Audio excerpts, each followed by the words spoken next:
2.27. Today I'm going to talk to you about a very human subject, revenge. I'll start with my own experience. A few years ago, I hired a contractor to make some repairs in my home. I had asked for a list of references and called them all.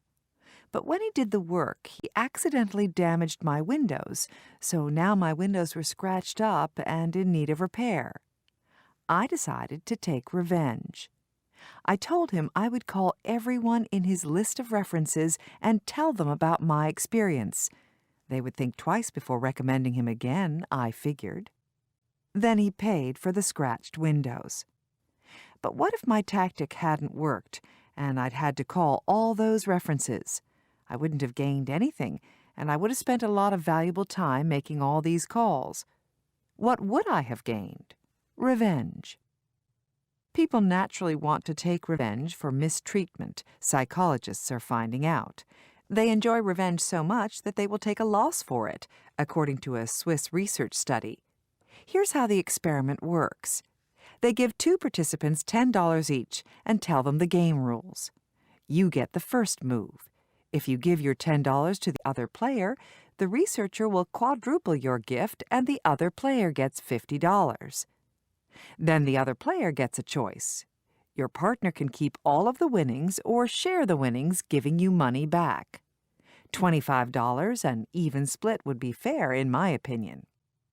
If the other player selfishly kept the $50, you could take revenge. You could take some money from your own pocket and give it to the researcher to take away money from the greedy player. Most people took revenge and punished the other player severely.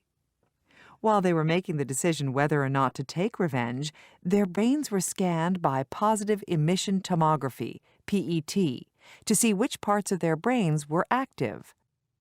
The revenge-taking players enjoyed brain activity in their pleasure centers, and those who punished the greedy players the most got the most pleasure.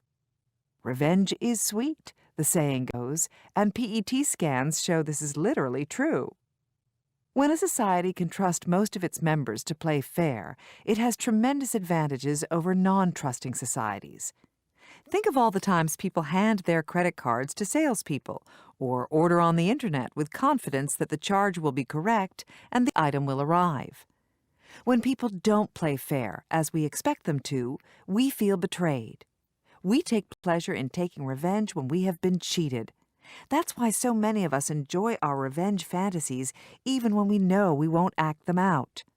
So how do we put a stop to revenge, or even prevent it from happening? A sincere apology may be all that is necessary. Doctors who make a mistake and apologize, rather than covering it up, are sued far less often than other doctors, according to researchers at the University of Washington Medical School. The guy who ruined my windows did apologize and pay to replace the windows. Justice had been done, so I didn't seek revenge. Maybe the primitive pleasure in revenge motivates the desire for justice.